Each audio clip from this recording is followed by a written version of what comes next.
I'm Clive. I'm leading the NH Power collaboration and trying to help everybody get the stuff up going here. Vanessa, I won't ask you to speak. Vanessa is helping me with that, and she's letting people in. All right, okay. So she'll let people in as we go along. Chris, do you want to introduce yourself? Yeah, Chris Proteus, Senior Project Manager for Hydrogen at Northern Gas Networks, look after our Energy Futures team here.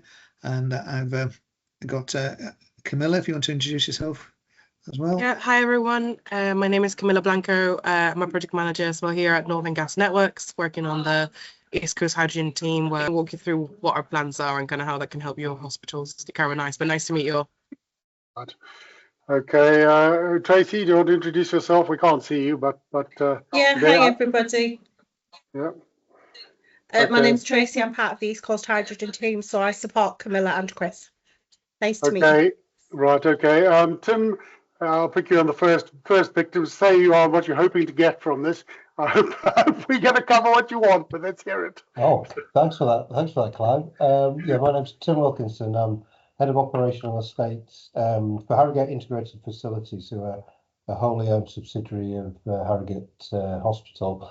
I've got responsibilities for corporate waste, sustainability.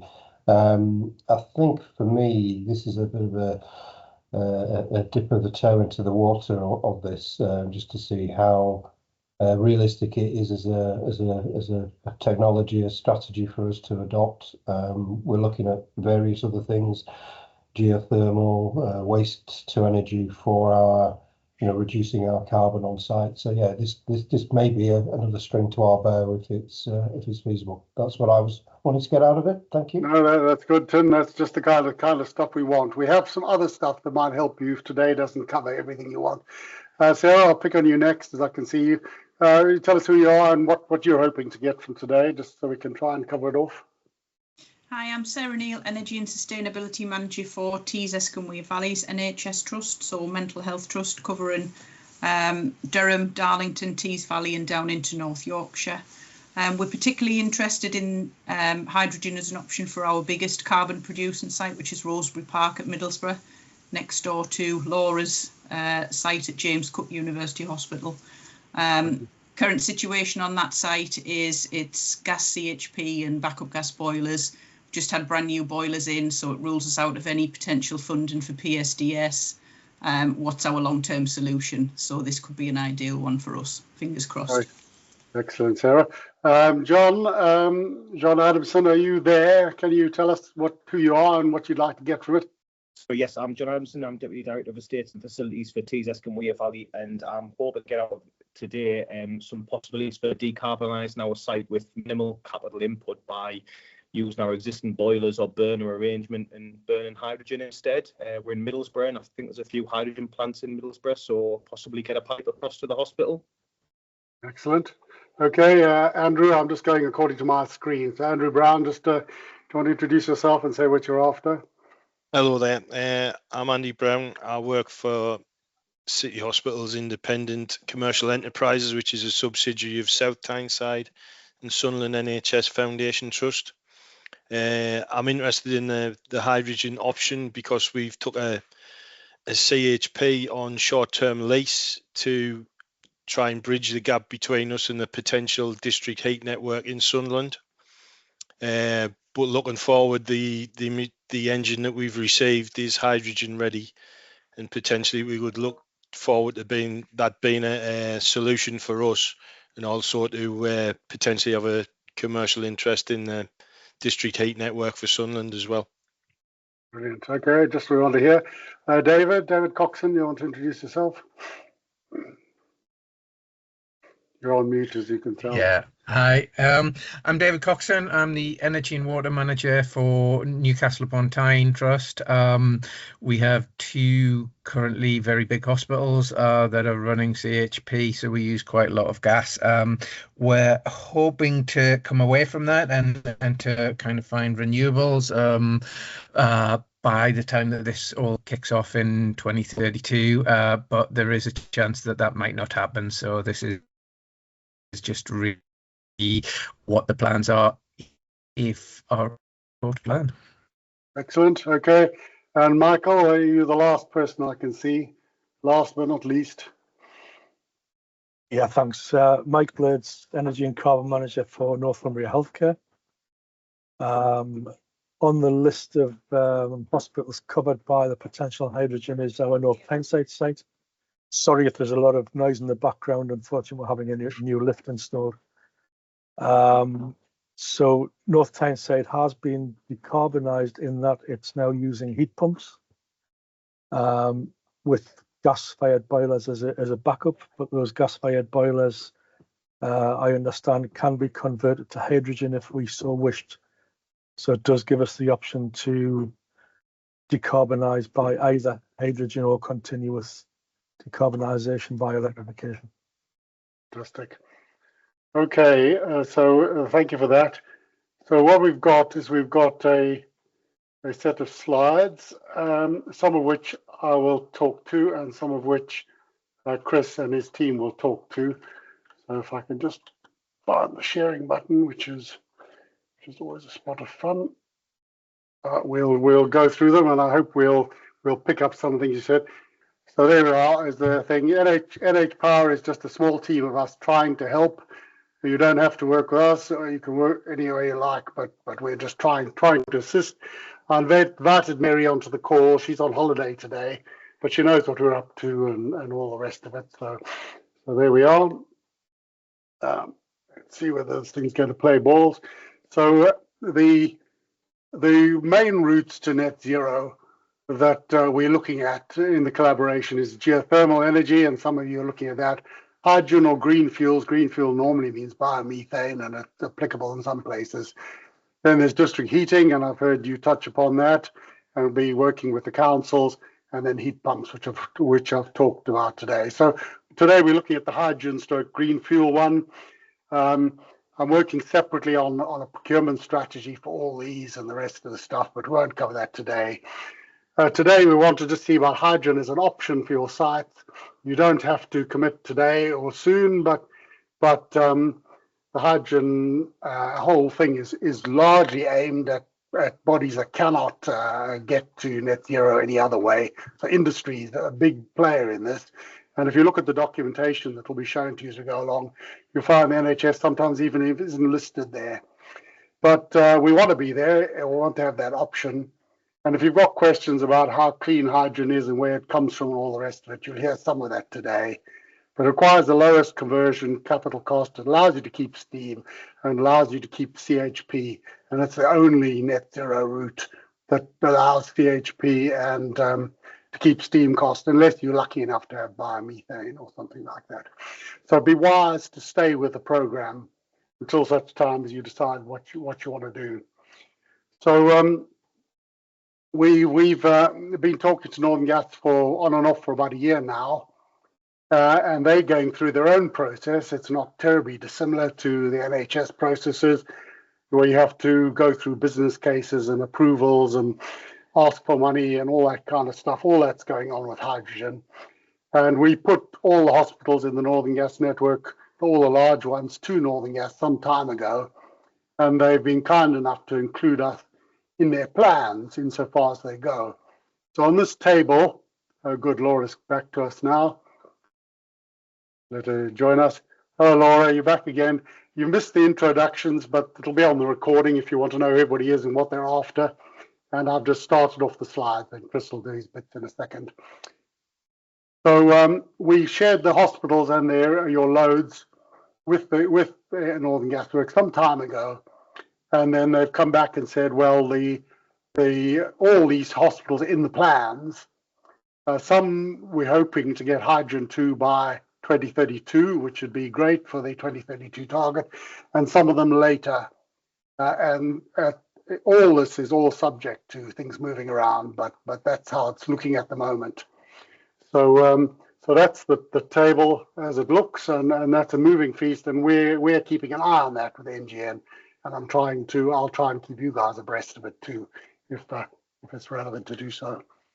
And then Chris, towards the end of his presentation, will introduce you to the East Coast Hydrogen Delivery Plan. It's a very detailed document. So you might want to draw that down and have a look at it. It's the cover on the right-hand side. On the left-hand side, I just nicked the very simple time bar chart, but Chris will give you more detail than that as he gives his talk. So I'm going to hand over to Chris now.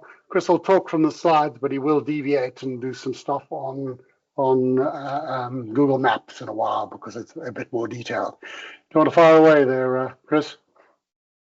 Welcome everybody, and thanks for joining us. I'll quickly take you through kind of what we're doing. So we just want to go on to the next slide, Clive.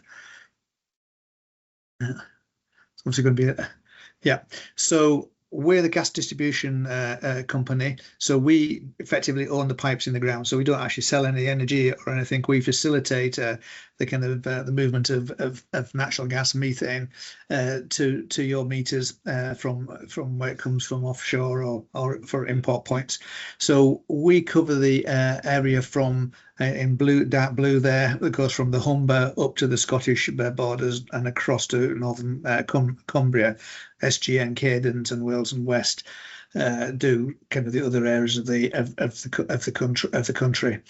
So we cover up for everybody that's on the call today. We are kind of currently supplying you with methane through our kind of pipes in the ground. We've got 37,000 kilometres of pipes, and we started looking, of course, a long time ago at the possibilities of repurposing, because ultimately by 2050 or at some point beyond that, we won't be shipping much methane through those pipes. So some of them will become surplus to requirements. So can we reutilize them to transport hydrogen?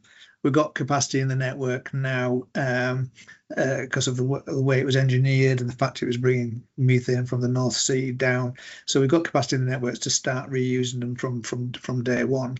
Just on to the next slide. So we've teamed up. There's three parties to the work we're doing. National Gas, they own the transmission lines that go throughout the. They're the motorways of the gas kind of sector. They go through our areas. Cadent, their East Division, are looking at this on the East Coast. So we start on the East Coast, basically when Teesside and Humberside kind of got together, looking at things like carbon capture and the industrial hubs. And this project is looking at a 100% hydrogen network to reach industry. So it's not linked to kind of domestic heating. It's separate from that. It's targeting and allow those industry and large commercial entities to decarbonise where other options might not be the right solution. If you're just going to go on to the next one, Clive. So this is well supported by the government in terms of there's the overall decarbonisation strategy, there's a hydrogen strategy. I think all the kind of independent bodies like the Committee for Climate Change, National Infrastructure Commission, the Royal Society have identified that kind of renewables by themselves are not going to get us to net zero, mainly due to the intermittency of it, and say the fact a lot of people need high temperature heat. We need electricity to be generated when the wind's not blowing, etc. So it's clearly identified that hydrogen is going to be part of the picture, and the government's putting an awful lot of support into that.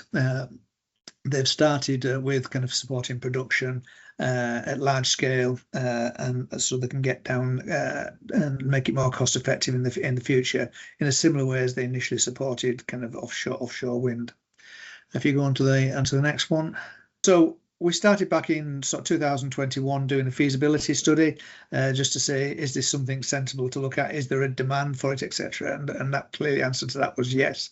The last 2 years we've been doing a pre-feed study where we've been engaging with kind of large industrial users, some of the hospitals in there, and with potential producers of hydrogen, analysing our own network and coming up with a kind of plan that kind of will work and it's worth taking forward.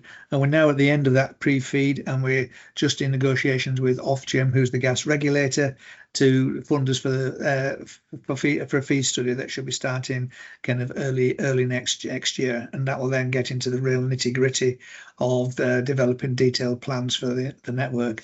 And then during that, the first stage of that is to actually work out and engage further to kind of firm up where the demand might be. onto the next one, Claire.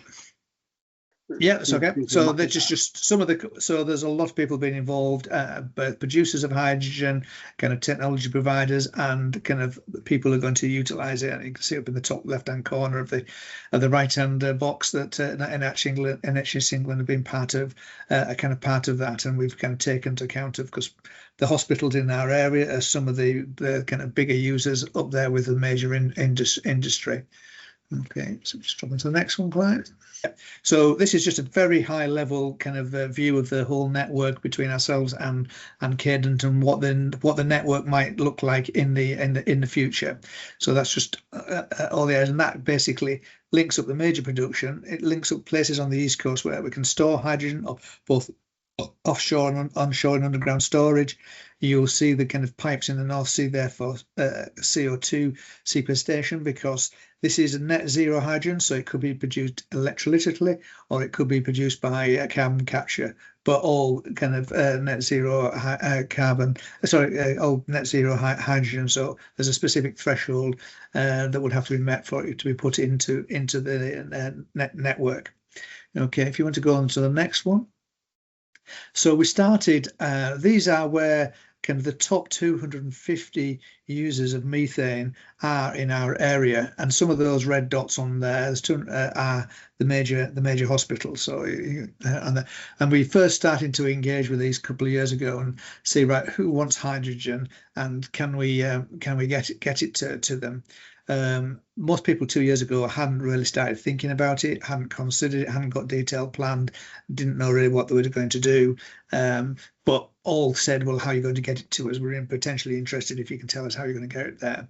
So we flipped it and said, right, let's design a network that makes maximum use of the existing pipelines and gets to many of those users as possible. So that's what we've been doing. So going to the next slide. The first part of that is the production. So production, these are the kind of current projects, large scale, both from electrolytic and carbon capture. There are various forms of funding and development. As you'll see, they're clustered around Middlesbrough. So for those of you in Middlesbrough, you've got a kind of major hydrogen production kind of on your doorstep. And they're companies like KLAS, BP, SSC, kind of EDF, etc., that are all involved in centric production. Again, you've got another cluster on the Humber, both north and south of the Humber, and then there's one or two in West Yorkshire as well. So that, but those are looking at kind of linking up with kind of people on their doorstep at the moment, but they want to expand and grow. They need to link up to those red dots that I showed you throughout the area, and that's where the network comes into play. So if you just move on to the next step. So the first thing is getting a transmission, that motorway that I talked about, that links up basically Teesside, West Yorkshire, and a kind of Humberside as the starting point, and heading north up towards Newcastle. That is the kind of backbone, and that's National Gas's transmission. That's an existing pipeline that we can disconnect the methane offtakes from and connect them elsewhere to the network and repurpose that for hydrogen. And that, some of you might have heard of a thing called Project Union, which is National Gas's plan for the whole of the UK. This is the first step. There's new lines that would link across to Hull and to the east coast that are being finalised at this point. So the next step from that is how do we get from that backbone, and this is where we come into play. So if we just move on to the next step, we've been looking at our network, analysing what we can repurpose and what we build new. So those orange lines are the lines that we've identified that we can repurpose, and the pink lines are ones where we build new lines. And those would be, the new lines would tend to be kind of PE lines, plastic lines at lower pressure than the orange ones, which would be kind of steel lines at a higher pressure. And we focused on that area because that's the area we can kind of quite easily deliver and get to as many as possible. But if you just want to flick on to the next one. But there is a follow-up stage as National Gas expand up to Scotland and repurpose a line that goes from Teesside up to Carlisle. So that's just showing how that network that we've got kind of planned in pre-feed gets to a large majority of those red dots and hopefully most of the hospitals that are actually on this call today, except for just kind of Newcastle. So if you go on to the next slide, which we just had a glimpse of a second ago, and you'll see the next stage is National Gas in Stage 2 of Project Union. Put a link in going up to Scotland, which could bring kind of electrolytic hydrogen from the surplus energy they've got in Scotland. And that allows us to expand our network, including north of the Tyne and across to Cumbria. So on the next slide is the just the timelines. Basically, that backbone they're looking to have in place by kind of 28, 29, 30, and the kind of distribution 29, 30, 31, 32. The order it's built will depend on the kind of where the certainty of demand is. We'll build the core backbone, and then those individual spurs will be based on kind of what the demand is for that. The slide before was just a timeline showing that timeline that the timeline showing that we're going to kind of start feed kind of Ofgem have taken a little bit longer because of elections and new government kind of getting their heads around things. So I think it shows the end of 24 there, but it's going to be kind of probably March 25 when we get the kind of go ahead to start that feed, which then moves us into detailed design. The government has decided the mechanism in terms of how this will be funded. It will be very similar to the methane network, where we or others would invest in it, and the cost of that investment then would be recouped over people that use that hydrogen network in kind of shipping fees over the next kind of 40 years. But the initial users would be kind of subsidised so that they're not kind of penalised, and it's equal over that kind of that period. And then the final slide is just the link to the delivery plan. But if you go on to just Google East Coast Hydrogen, it'll bring you up our website and that deliverable one, and Tracy's just going to pop that into the chat. What I was going to, I think that's the last of our slides. I'm just going to quickly share our little map. So this is the map I kind of showed you of the area. I can zoom into particular kind of areas and show them. I think we had quite a few people kind of, well, I'll start with the ones that I know the Harrogate area was there. So this main trunk line is coming not too far past Harrogate. And those are the two biggest users in Harrogate. One is the hospital, and the other is the laboratories that are in Harrogate. They're very definitely keen to have hydrogen, so it makes it viable potentially to pull that new section in to get to Harrogate Hospital. One thing I talked about, the top 250 users of hydrogen. We're now looking at the next 3,000 down, so you can see that's the next 3,000. So all those, the top users are all people using over 10 gigawatt hours a year, up to 400 gigawatt hours a year. So the ones on there, the next top 3,000 go down to 1 gigawatt hours, and that's a mixture of other smaller industry, kind of other commercial, everything on there from like, we'll go right down to something like a swimming pool or a leisure centre might be in the top 3,000, but the top 250 are major industry or very large commercial or kind of community buildings like hospitals. So I'll just turn that up again. So that's the kind of spur off to Harrogate, to two biggest users there. Up on Teesside, so on Teesside, obviously there's the big production plants all kind of coming more on the mouth of the Tees on both sides there. It is developing as a real centre of hydrogen production. Just now announced the news this week about the carbon capture line going ahead, so that's going to facilitate kind of that production of hydrogen by Calais on their plant, assuming that goes on BP, so producing both electric and carbon capture hydrogen. So yeah, lots going on Teesside. So I think anybody who's in the Teesside area, it's not going to be difficult to connect up to. I think this is the spur off to James Cook kind of here. So these yellow lines are existing lines that we can repurpose.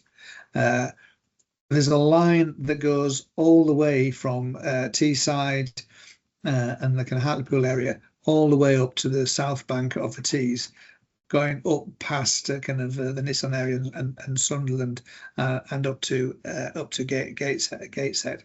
So that's in the first, and I say that's relatively easy to do because it's all existing. We don't have to build new lines. There'll be just some short spurs off to get to kind of individual off-takers that aren't directly on that line. On Teesside, on the north of the Tyne, it's a little bit more problematic because the industry is a bit more dispersed there, and the network is not as interlinked, and there, so it's more difficult to repurpose on the Tyne.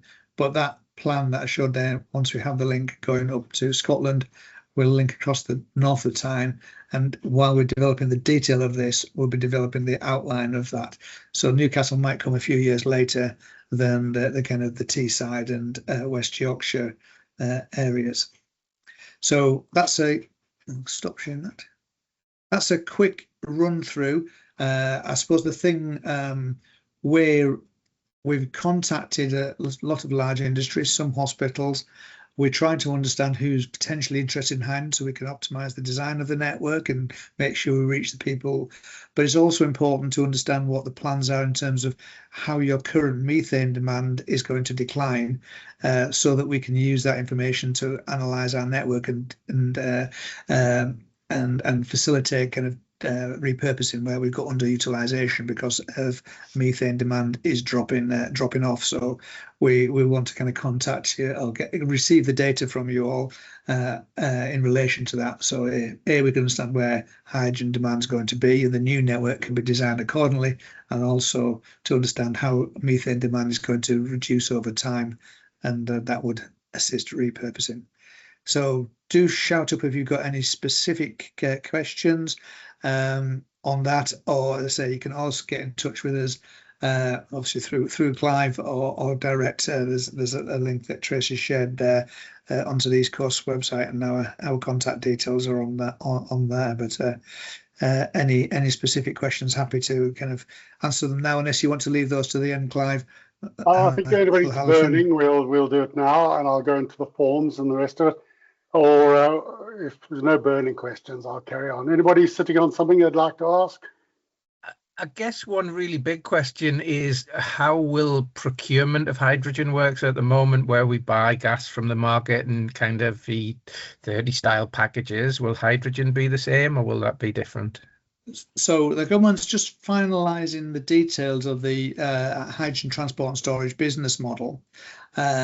At the moment, the people are involved are producers, people that are producing it from the North Sea, importing it from Norway, or bringing LNG in to the terminals, and then there's shippers involved who arrange the transport through the network, and then kind of retailers.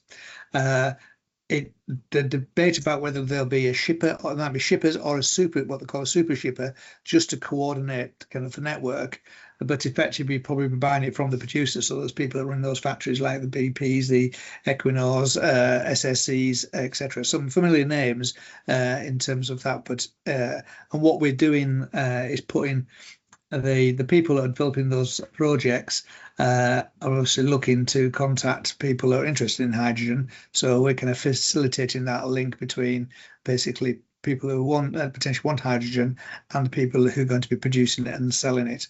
The government is supporting the rollout of hydrogen by the kind of HAR projects, where they kind of guarantee and write the price of hydrogen in a competitive way to methane over the next 15 years.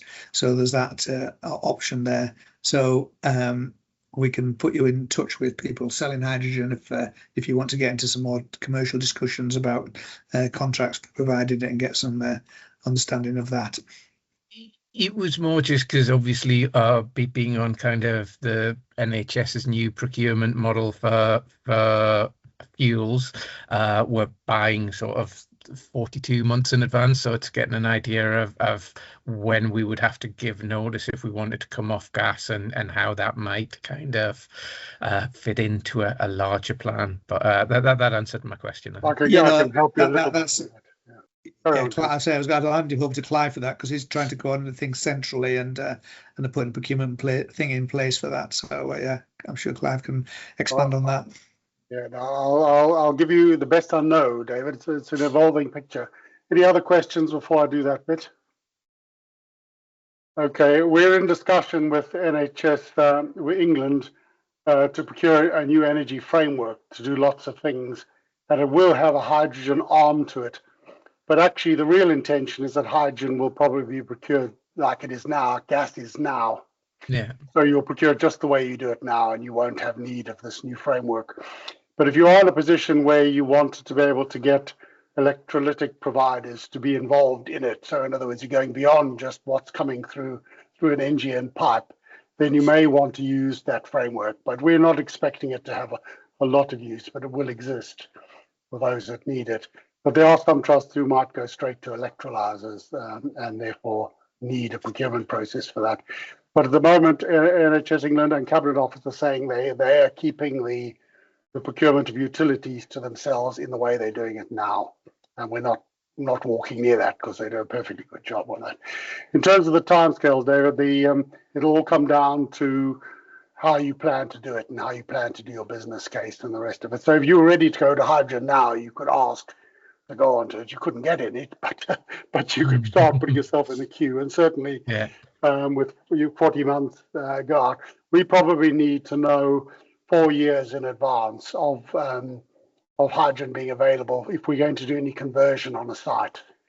Because I know some of you are hoping just to convert a few boilers and things, and that's reasonably straightforward and reasonably quick, but you probably need to do a procurement before that. And if it's equipment procurement, that's quick and you know how to do that. But if it turns out to be something complicated, then you need to go through a standard find a tender type process, and that all takes time and their business cases and all the other stuff. So we're just telling everybody we're working to a 4-year timescale in generic terms now, but we appreciate some people be quicker than that. So just to kind of recap, are there any other questions before I plow onwards? Try to keep a bit of an eye on the time. Okay, so I'm trying to get the slides going again. I don't know why Teams is being so slow today, but it's abysmally slow. Changing slides. Please change slides.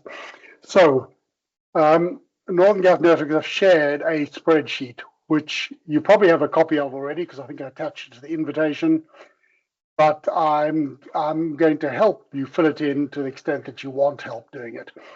And if you open the agreement, you'll find it's got several pages. Now, Northern Gas Networks need this because, like us, they have to go through a business case process. No money doesn't grow on trees. Everybody has to ask for it and queue for it and justify it and all that other kind of stuff. And they need to know they've got actual users who are interested. It doesn't mean if you fill in this form that you are going to take it. It doesn't mean that the data you fill in here you're going to be held to. But this is us trying to help Northern Gas Networks, because if we help them, they'll help us get their business cases right as it is.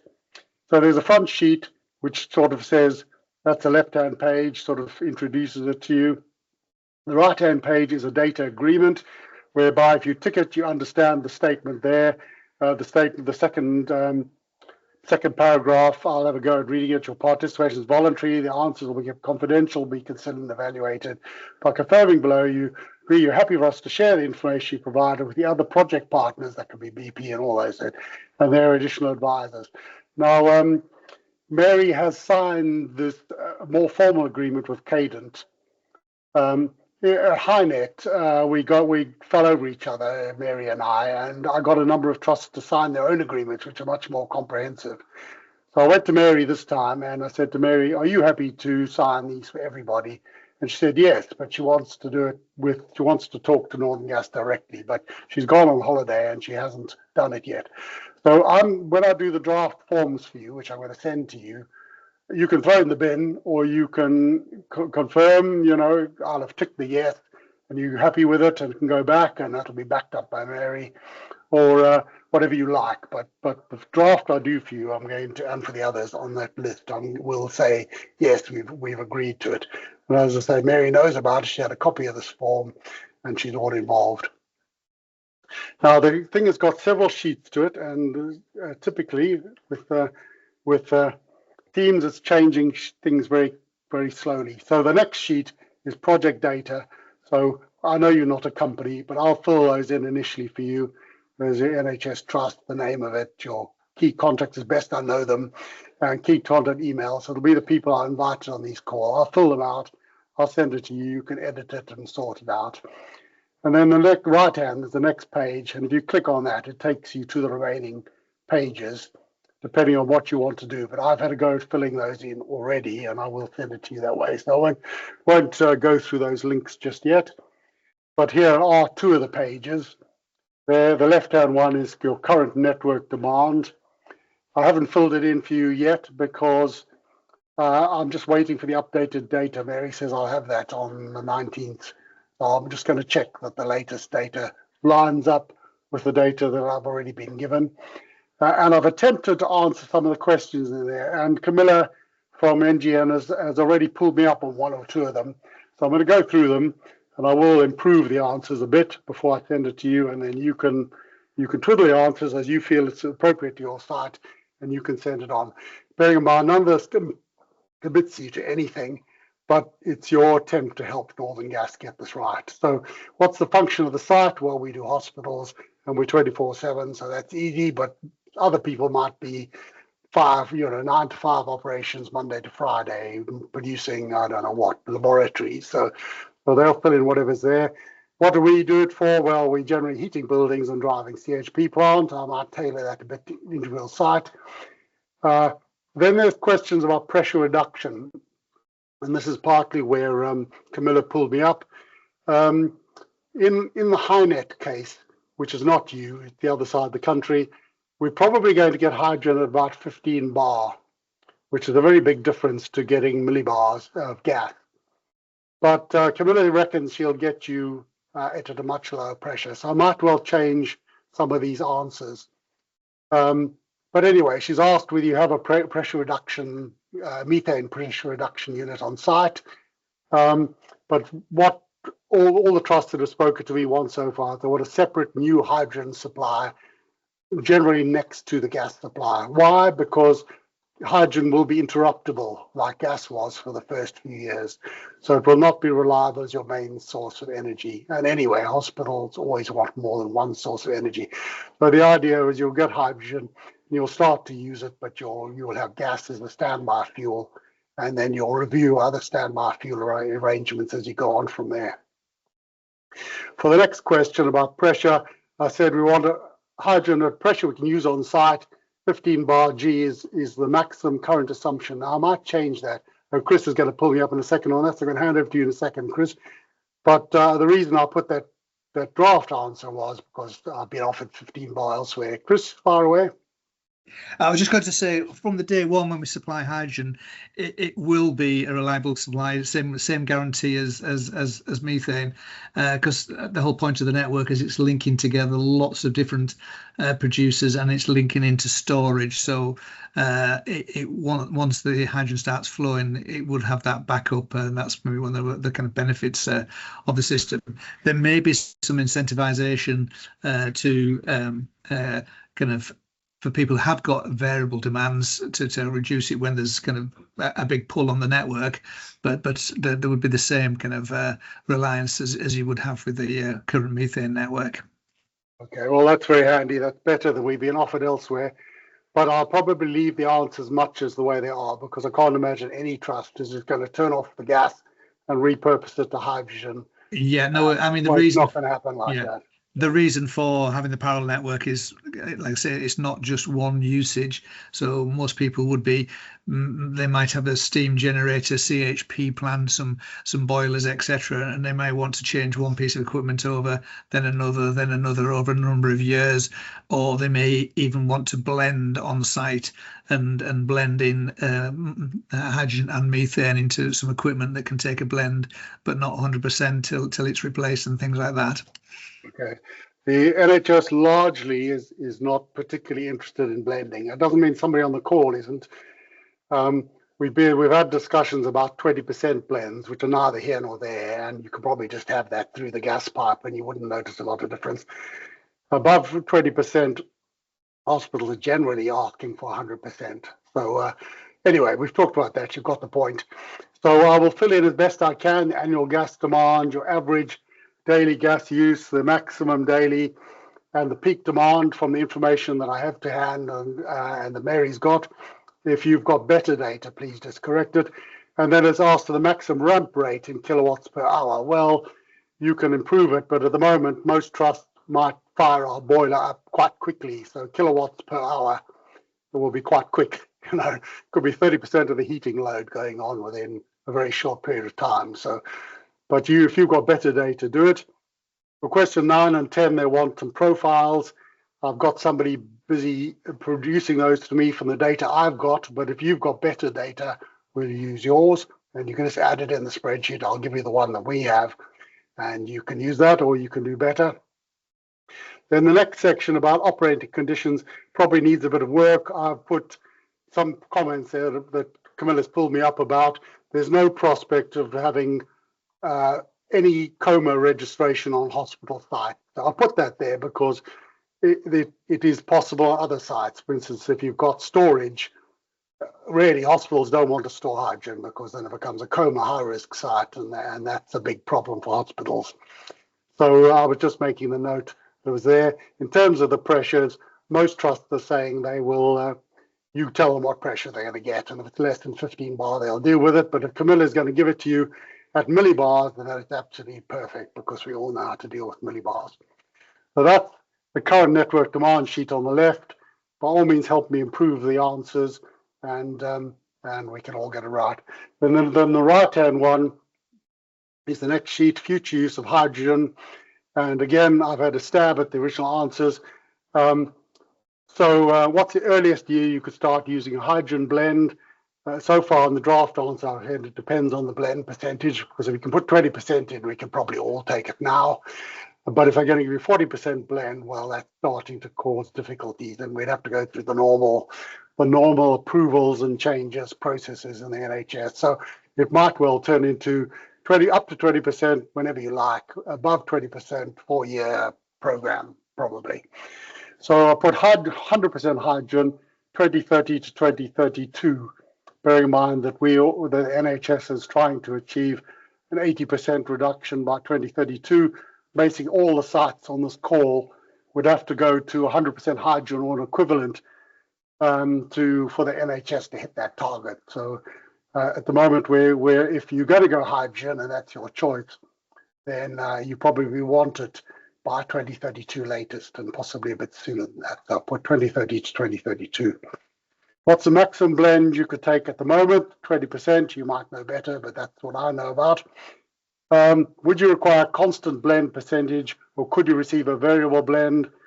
Generally, hospitals saying variable up to 20%. Don't really want to go above 20%. They just want to go straight to 100% next, but you can correct it. Do you require specific purity? Generally, hospitals don't, because there will be a certain amount of carbon left in the hydrogen you get. It's certainly not suitable for fuel cells, but is suitable for CHPs, boilers, and the like. But if you want a fuel cell, you're going to have to clean the hydrogen, just as you have to clean methane if you got it now. That's the draft answer. And then in additional comments, I've said we have specific net zero dates. It takes us about 4 years to adapt the site to more than 20%, so plans need coordinated. Thus, you all are looking at all the options to net zero, and the final position regarding hydrogen will be determined site by site through a business case process. So, for instance, one of you said you've been on heat pumps already, very expensive. You might well consider some alternative to take perhaps the air source heat pump out of the equation. That could be by burning hydrogen, or you could say, well, I'm going to run my heat pumps some of the year and I'm going to run hydrogen the rest of the year. Or you might say, well, hydrogen price match to gas, as Chris told us, is a bloody good deal compared to what I'm paying for electric for heat pumps. So I'm going to turn my heat pumps off and use them as a backup case, and I'm going to use hydrogen. Those are all decisions you will make as suit you. But I will get this is the draft answer I've put into the sheet that I'll send you. Okay, the next sheet, if I can persuade it to come up, is the future demand, and you can all help me with this. It's a slightly funny sheet from my perspective, but there we are. So at the moment, it's the first box. It says which year, how much you're going to use. So I've put 2025, 2028, 100% methane. And then I've changed Camilla's 2030 to 2032. Camilla, you might be cross at me for that. And I put 2032, 20%. And that's an initial stab, and that's based on the fact that those that are going to use hydrogen will probably have the bulk of their plant converted to hydrogen by 2032, if that's what they choose to do. But there may be difficulties like kitchens and other users of natural gas. You may still have some. So if you can improve that forecast, that might be helpful. And Camilla, do you want to say something about the 2032 change and anything else? Sorry, I think there's just a slight confusion. So the reason we're asking this question is actually to understand your current natural gas demand. So this first question doesn't have anything to do with hydrogen. It's more about your current natural gas demand. How is it going to increase, or is it going to? So for example, is your hospital expanding and therefore you expect that your natural gas demand may increase, or the opposite, you're closing some wings and therefore you'll have less demand, or you're putting efficiency measures? So we just want to understand how your energy demand may change over time. And the reason why this is important is because then it tells us how much demand we'll have on the network for gas, and therefore what lines we can repurpose or not. So that's kind of the reasoning behind this question, is just how your energy demand may change. Yeah, may change over time. Okay, well, I got that, so I'll correct the answer to that. At the moment, most trusts who are doing energy schemes on site can only save a percentage of their load. So I'll put in there what I believe you guys are doing, but I probably won't get it right, so you might need to help me. So I'll put that 2032 back to 2030, because that was Camilla's number, and she can then add them all up, and I'll make that my best stab at your energy reduction, but you guys will have to help me with that. So you might need to help me with the next one as well, Camilla. So there's obviously one trust on here that's using heat pumps, so the electricity column in the next table is probably quite important to them. At the moment, I've filled it in as just looking at the heat between gas and hydrogen, with why I put a yellow box around it. Are you happy I do that, or do you want something else? Yeah, so we just want to understand, we appreciate that it's about deploying the right solutions for the right use cases. So we know that some of you may choose to decarbonize using different methods. So what we just want to understand is what your final hydrogen demand may be. So currently we base it on what your current demand is, and we apply some assumptions on how much that may change to hydrogen. What this question is asking here is, compared to your current demand of natural gas, what percentage of that will go specifically to hydrogen, and what other demand you may choose to decarbonize through a different method, like heat pumps, for example. And so we just want to understand over time how you foresee that current demand of natural gas change to one technology or the other. And again, it's just for us to understand how much hydrogen you may want in the future. Okay. If I haven't got accurate data for the site on heat pumps, then if you'll please just help me a bit with that. But I'll fill in that table as best I can. So I'll at least start in the right way. Then there's future operating conditions, about the pressures. Again, generally for the NHS, the temperature and pressure of the hydrogen coming in is not a big problem, as long as it's below 15 bar, but Camilla can do better than that. Coma, therefore, won't apply, so I can probably take out the comment about coma. And generally, temperature is not a problem for us, Camilla, but if it's going to be much below zero, then we probably have to start thinking about where there's any risk of any entrained water and any icing jamming our valves. So at the moment, I'm assuming it's not a problem, but if you're really going to give it to us very cold, then that might turn out to be a problem for us. But I've assumed that's not the case for now.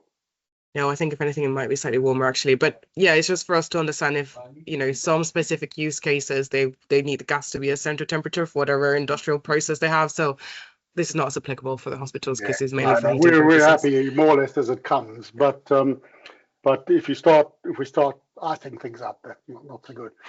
So I think that's about it. So it'd be great if you guys want to fill in your own sheets. I mean, you've got it now. Nothing to stop you getting on with it, or you can wait about 2 weeks, because I just want the latest data. I'll let you speak in a second, David, and I'll send you a draft. And that'll be ticked, and based upon what we've discussed with Mary so far, and I'll be using, if I haven't got your actual profile data, then I will use the next best thing I've got, but by all means improve it. David, fire away. I guess it was really just to caveat all of this with, we can only give you our best guess, and we don't really know, because a lot of us are putting in applications for funding to build new bits of hospitals that government have promised, and to get PSDS and things like that, and we don't know if PPAs are going to be allowed. So I can guess how much I might use, but it could be 50% out, especially going sort of 5 years in advance, because right now there is not a lot of clarity on funding and ways forward for certainly for us. I don't know about other trusts, but that's off. Yeah, we appreciate that. We appreciate that, and your guess is better than our guess. So we acknowledge it's going to evolve and change over time. But there'll be swings and roundabouts of the whole network. So it just gives us an overall view when we add things together. But just your guess is the best one you can give us in terms of the most likely outcome. Yeah, so I'll do the first guess, you then refine it, and then we'll give it to Chris. And then we're going to work with Chris for years and yet if hydrogen's your route. So we'll have plenty of chance to update him. Camilla, do you want to fire away? Yeah, if I just want to come in. So it was kind of to answer that question a bit as well, David, to say at the moment we just can expect your best guess, and that kind of helps us inform our models. And the idea is that as we progress through the project, we'll come back and we'll kind of keep refining. And for those hospitals and trusts that are really interested in hydrogen, we'll keep working with you to understand what your requirements are. I think something to add as well, just quickly, I think right at the beginning of the presentation, Clive, you showed on the screen the different hospitals and kind of what hospitals we will get to when. This is kind of snapshot in time at the moment, and it's absolutely not fixed. And that is why it's absolutely critical we get that data, because the data you give us can help us inform the design of the network, and then kind of let us know which hospitals we should prioritize because they really want to have hydrogen, which ones are not interested. So that's why it's kind of very important that we kind of request that data, because it really helps us inform that. And what we provided what we provide in terms of that list, this is just a snapshot in time what we think it is at the moment. As we keep progressing the network, this may change. So that's why a lot of them say can be considered in this stage, or can be considered for that, is because depending on what you tell us, we'll prioritize certain areas. So so don't be discouraged if it says like can be considered or maybe possible. That's what that data is there for, so kind of start informing that. And if you really want hydrogen, we can look at how we can support that.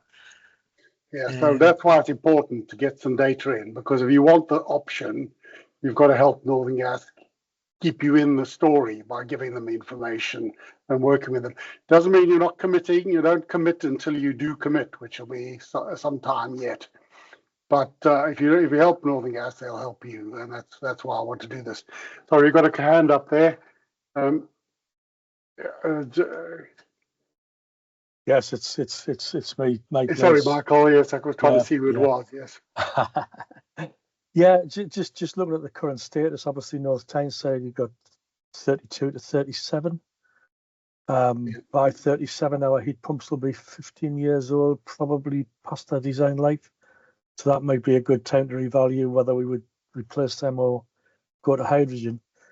I think the other thing I would just like to pick up on as well is you mentioned that you're now going to start looking at the next 1,000 bigger sites. Yeah. And really that starts to then bring in some of our other hospitals as well. So we'd be looking at Hexham Hospital, we'd be looking at Wansbeck General Hospital, the Specialist Emergency Care Hospital at Cramlington.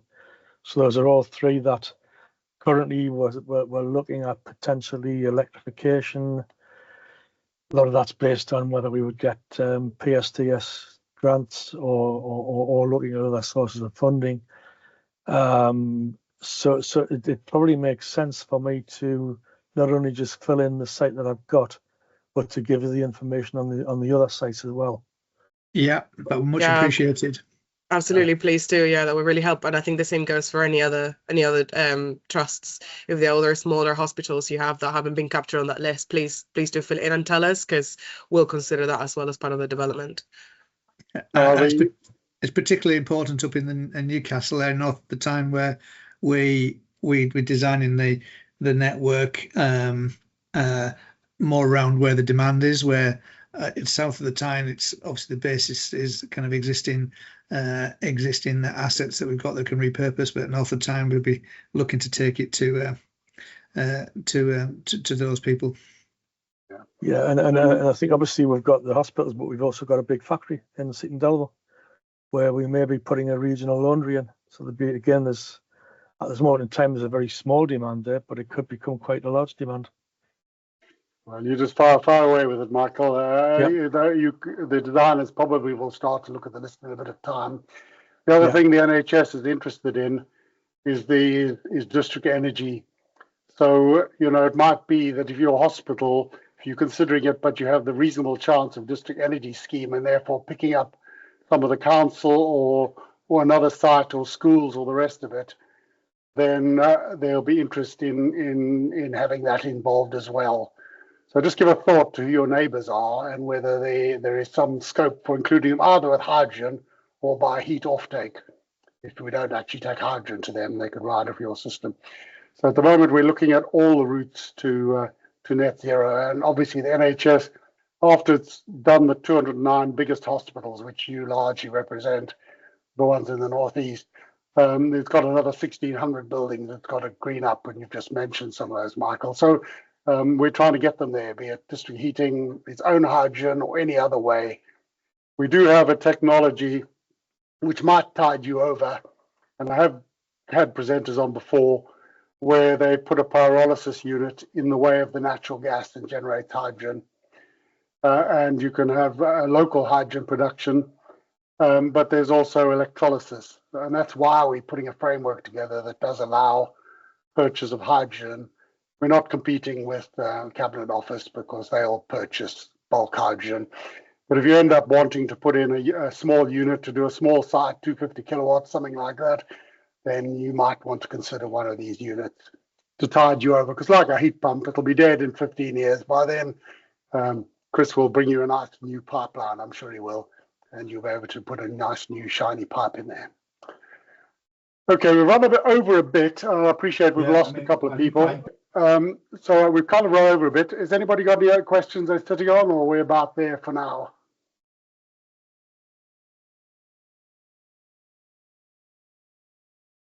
We're good? Yeah, fine for me. Right. Well, if that's the case, I'll let you all carry on with your day. And thank you for coming. And you'll get my best attempt at an initial sheet shortly. Lovely. Thank you everyone for your time, and as well thank you, Clive, for hosting and putting us in touch. But thanks everyone. Thank you. Okay. Thanks guys.